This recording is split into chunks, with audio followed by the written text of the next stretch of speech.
Kalau orang tua meniatkan karena Allah mendidik anaknya, rizkinya pun Allah siapkan. Dari kandungan diniatkan, setelah lahir diniatkan supaya dekat dengan Allah, nanti rizkinya Allah hantarkan. Tak perlu payah dia cari.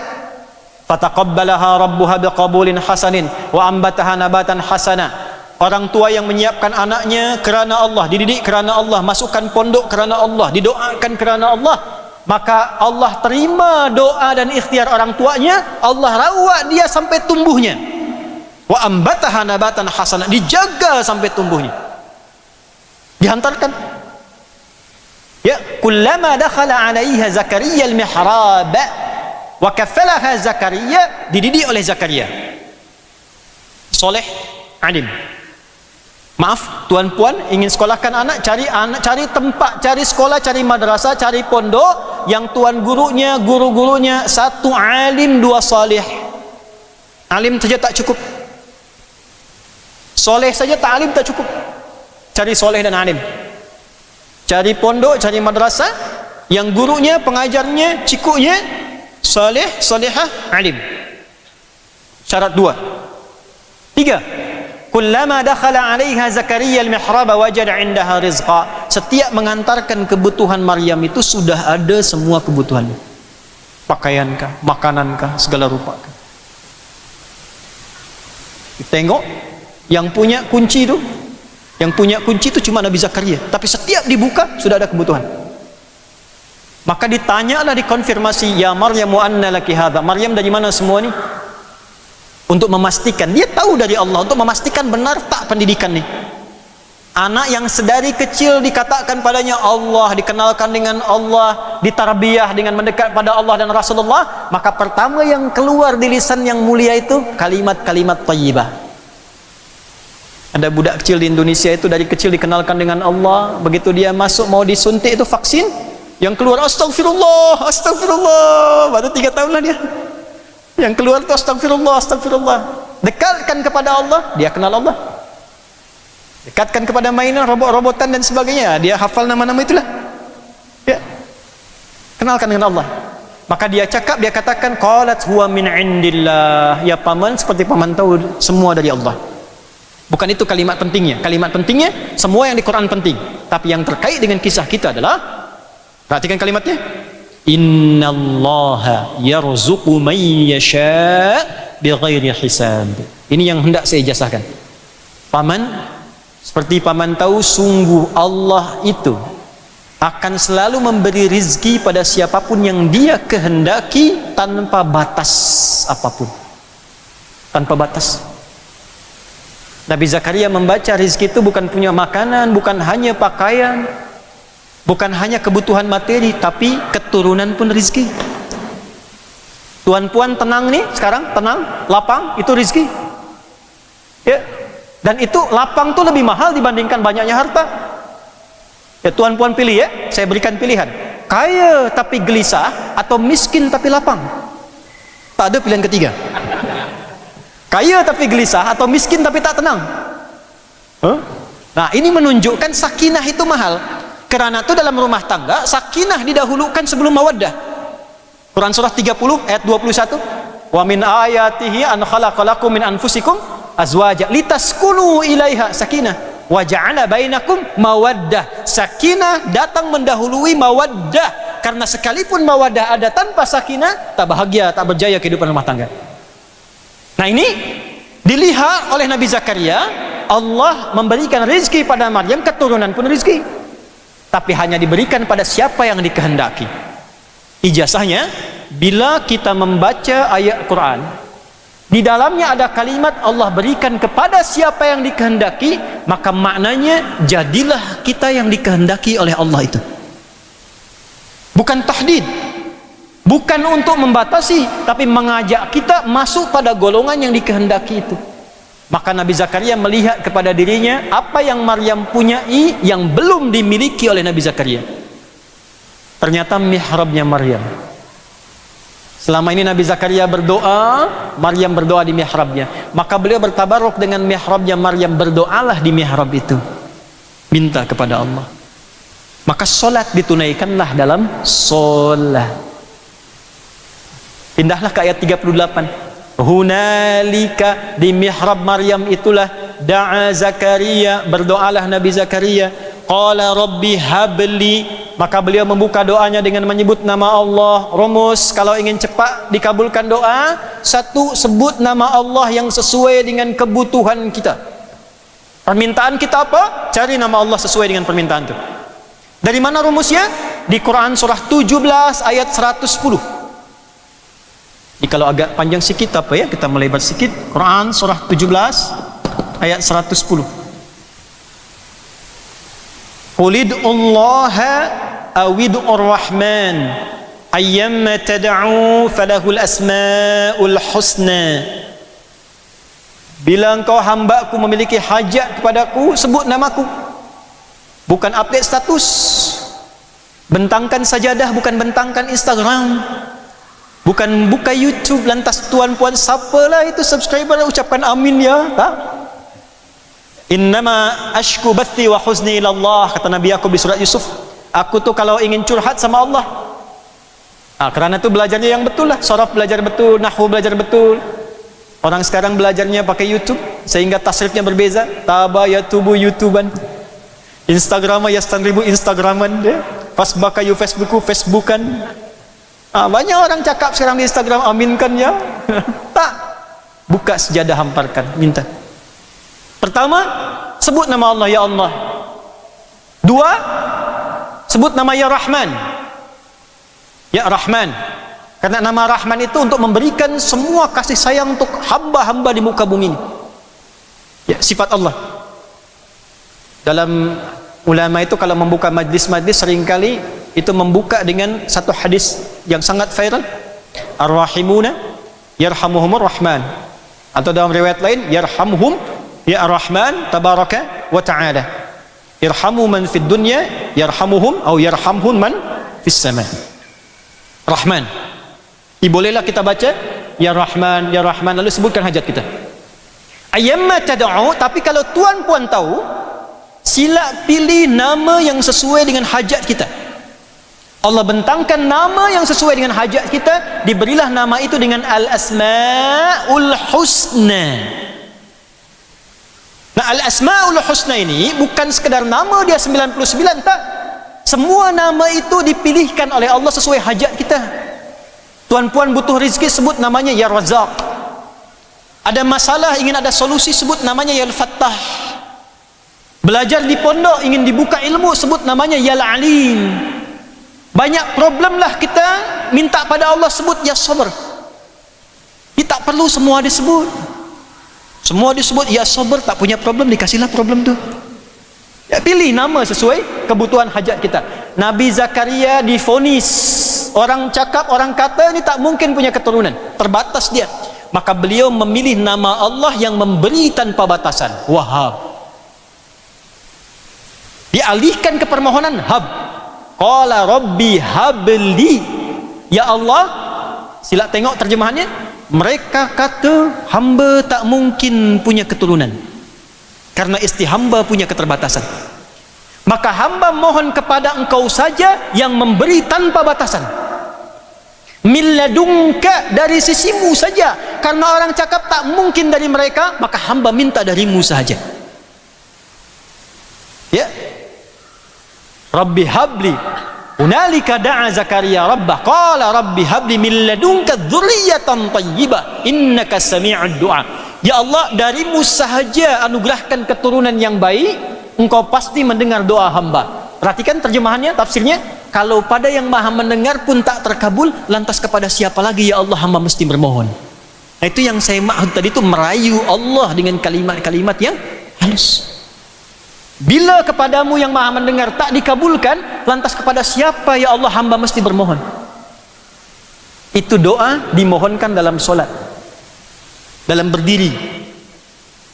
Ya, belum selesai, belum usai solat, masih berdiri, dan ditunaikannya di mihrabnya Maryam.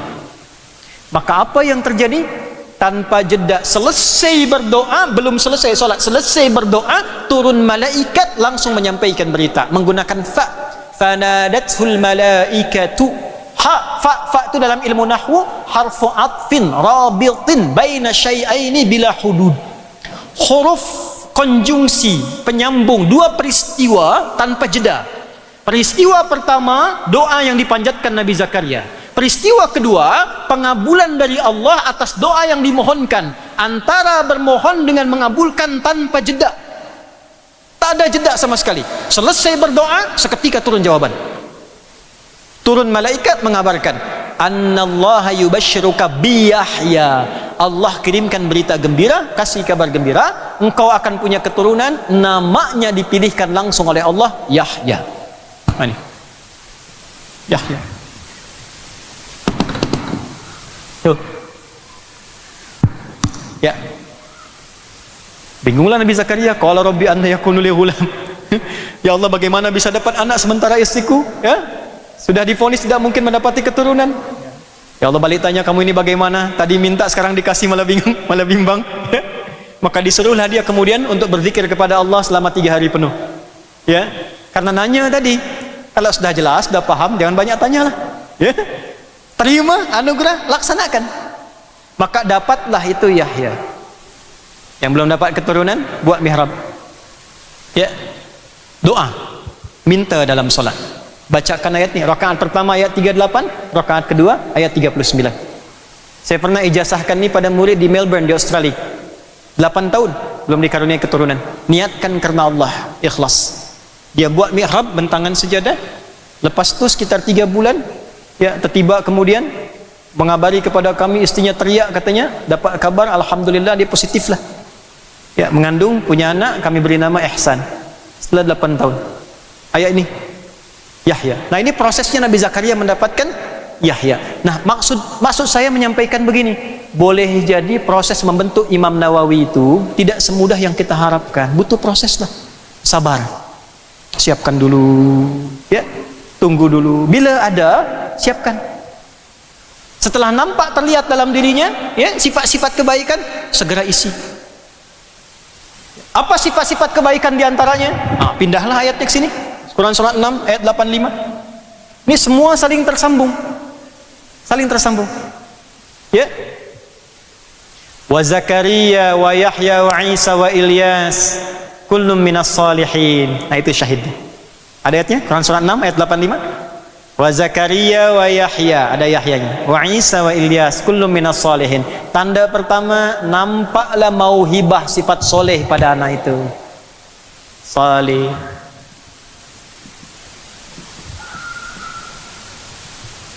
Coba tengok anak itu, ya, kalau dia diberikan yang halal, yang baik-baik, nanti akan nampak perilaku soleh dalam dirinya. Tapi ada yang khas. Semisal, saya beri contoh, anak ini agak berbeza nih, senang ke masjid, senang dia tilawah Quran. Ya, saya ada anak kecil tuh di kindergarten, anak ini unik, dia senangnya dengan Quran. Kalau ada subjek lain di sekolah tuh, dia tak mau, dia keluar, dia baca Quran. Temannya paksa dia bermain, dia nangis. Nah, kalau sudah menemukan yang begitu, tanda pertama, Allah pilihkan keturunan yang ingin diberikan keistimewaan beza dengan yang lain. Mauhibah. Kalau belum dapat itu, ikhtiar orang tuanya. Dari harta yang halal. Orang tuanya soleh dulu, tingkatkan amal soleh. Ya, solatnya tambah lagi, puasanya tambah. Nanti itu akan mengalir kepada anak. Nahnu narzuqukum wa iyyahum.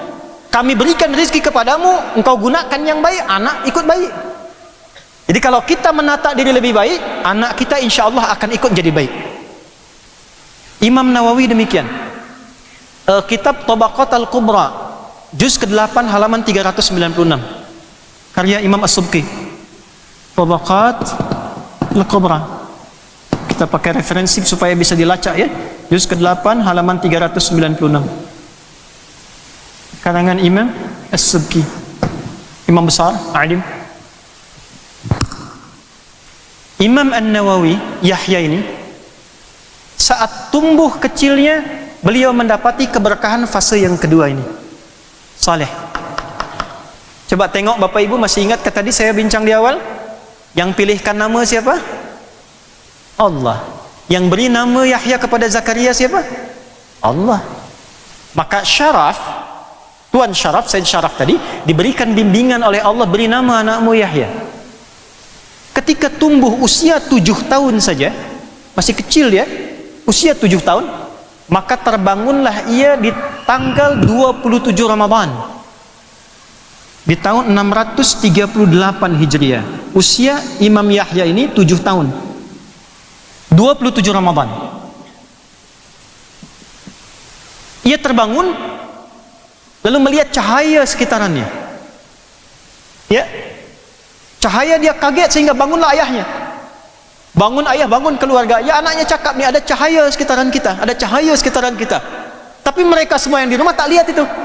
Mereka tak lihat, anaknya yang lihat. Ada cahaya sekitaran kita. Maka mereka menyadari bahwa malam itu malam Lailatul Qadar, malam Al-Qadar. Maka bangunlah semua keluarga itu menunaikan ibadah, menghidupkan malam itu karena keutamaan kesolehan anak ini. Tuh, tanda pertama. Tiba tuan pulang, anaknya yang kecil yang biasa main, dia ternyata tiba-tiba sedang baca Al-Quran. Nah, itu tanda dari Allah. Segera siapkan. Kalau belum ada nampak itu, siapkan. Ada seorang ibu datang kepada kami, ya saya cerita orang lain sajalah. Datang ke pondok kami, menangislah dia. Ya Ustaz, anak saya ini tak mau sholat katanya. Saya bilang, ibu sudah ingatkan dia? Sudah. Berapa kali? Banyaklah. Tak perlu ibu ingatkan lagi. Malam nih, ibu pulang, sholat nanti malam di samping tempat anak ibu tidur.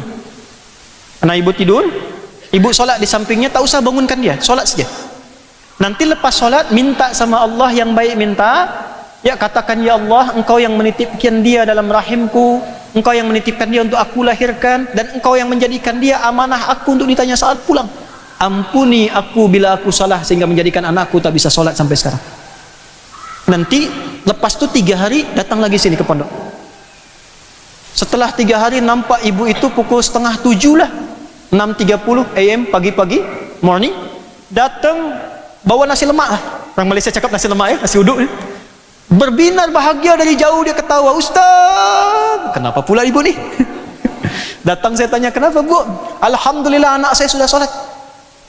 Saya bilang, bagaimana bisa? Ini kisah nyata. Ternyata di malam tadi itu yang terakhir ketiga, dia bangun saat saya mulai mengangkat tangan baru berucap ya Allah, dia bangun, dia peluk saya menangis, mama maafkan saya, mama maafkan saya, mama maafkan saya. Tapi ada kalimat yang membuat saya kaget lah. Selama ini saya tak sholat pun karena papa pun tak sholat. Papanya dibawa tuh. Selama ini saya tak sholat karena papa tak sholat. Akhirnya dari kesadaran anak tuh, orang tuanya sadar, dititipkanlah anak itu di pondok untuk belajar sedikit saja. Kami berikan satu pembimbing ustaz dari kalangan santri, coba bimbing dia. Dari yang tak sholat, dia sholat, menghafal Quran, menghafaz Quran. Saya pindah dari Jakarta ke Bekasi, mungkin kurang lebih itu ada 11 tahun yang lalu, 11 tahun lampau. Itu kami tinggalkan anak itu sudah hafaz 5 juz dari Al-Quran. Sekarang mungkin sudah khatam 30 juz. Anda bayangkan, dari tidak sholat menjadi penghafal Al-Quran. Kalau Allah sudah inginkan terjadi, ya terjadi. Kami punya kelas menghafaz Quran, maaf ibu, puan, khusus untuk perempuan malam. Perempuan malam saya sampaikan pada murid-murid kami, coba tanya baik-baik mereka, butuh apa? Untuk apa mereka begitu, dapat berapa sebulan? Dilaporkanlah Ustaz sekian, kita ganti semua yang mereka dapatkan selama sebulan, tambahkan dengan kebutuhan makanan pokoknya, berikan pekerjaan yang baik, bantu untuk kemas package madu, ya, tawarkan, kami beri, asal tinggalkan pekerjaan itu, menghafaz Quran atau dekat dulu baca Quran. Sekarang ada kelasnya, ditinggalkan pekerjaan yang buruk itu. Mereka yang tadinya tak kenal Quran, bahkan sudah ada yang hafaz Quran 5 juz sekarang. Saya mau cakap begini, kalau tuan-puan tidak mulai sekarang, tuan-puan tertinggal. Karena banyak orang sekarang menyiapkan anak-anaknya menjadi anak-anak yang istimewa di era-era seperti masa sekarang. Nah inilah, lihat tanda kesolehan anak. Kalau belum ada, buatlah. Fasilitasi anak-anak itu untuk mendapatkan kesolehannya. Titipkan pada guru yang baik, ajak ke majlis-majlis ilmu, bawa ke masjid jamaah, supaya terbentuk kesolehannya. Kalau sudah dapat soleh ini, maka pindahlah ke Quran surah Maryam. Dapat anugerahnya ayat 7, manhajnya ayat 12. Inilah yang dilakukan oleh ayahnya Imam An-Nawawi kepada Imam An-Nawawi kecil. Kadang-kadang tuan-puan tak bisa lihat tanda itu. Tuan-puan bawa ke masjid, anak itu mungkin dia bercanda lah, bagaimana lah dia senang. Mungkin ada ustadz yang lihat, tuan guru lihat, ulama lihat. Bisa terjadi. Imam An-Nawawi ini, Imam Yahya, ditemukan tanda kesolehannya justru bukan oleh ayahnya. Oleh ayahnya merasakan itu, tapi penguatnya ada pada seorang yang saleh. Namanya Syekh Yasin bin Yusuf Al-Markashi. Seorang alim, ma'rifat dekat dengan Allah Subhanahu wa ta'ala. Imam Nawawi kecil, Imam Yahya kecil, usia 7 tahun, ada tanda tadi belum terbaca oleh keluarganya. Usia 10 tahun dibawalah ia ke toko ayahnya. Di toko itulah ternyata anak ini bukan berjaga toko, dia baca Quran, baca Quran, baca Quran. Lalu anak-anak temannya, budak-budak sebayanya bawa dia paksa untuk bermain. Dia nangis, sedih, dia menangis, tak mau dia bermain. Lalu untuk menghargai temannya dia datang, tapi yang dia bawa mushaf, dia baca Quran lagi. Lewatlah Syekh Yasin bin Yusuf Al-Markashi, alim besar, ya, lewat melihat anak itu, takjub dengan anak itu. Dekati anak itu, dilihat sekejap, lalu dicarilah orang yang tahu siapa ayahnya, disampaikanlah pada ayahnya, dinasihati. Rawatlah anak ini dengan baik, titipkan dia pada orang alim, karena Allah Subhanahu wa ta'ala terlihat dari tandanya menghendaki dia jadi ulama besar yang melintasi zamannya. Orang ini tadinya tak percaya, lantas mengatakan, apakah anda seorang peramal? Saya bukan peramal, saya diberikan oleh Allah untuk melihat tanda kebaikan pada anak itu. Maka dikisahkan kepada orang tuanya, dibincangkanlah ini. Orang tuanya melihat itu, sejak saat itulah dititipkan kepada guru yang saleh untuk mendidiknya. 10 tahun, 8 tahun, 10 sampai usia 18 tahun dititipkanlah di daerah Nawa ini kepada orang saleh untuk mendidik satu hal dulu. Dari 7 manhaj. 7 ini kita temukan di Quran surah 19 ayat 12 sampai dengan ayat 14. Bila 7 ini dilakukan, dapat bonus 3. 7 plus 3 berapa? 10. Tilka asyaratun kamilah. Itulah 10 yang sempurna.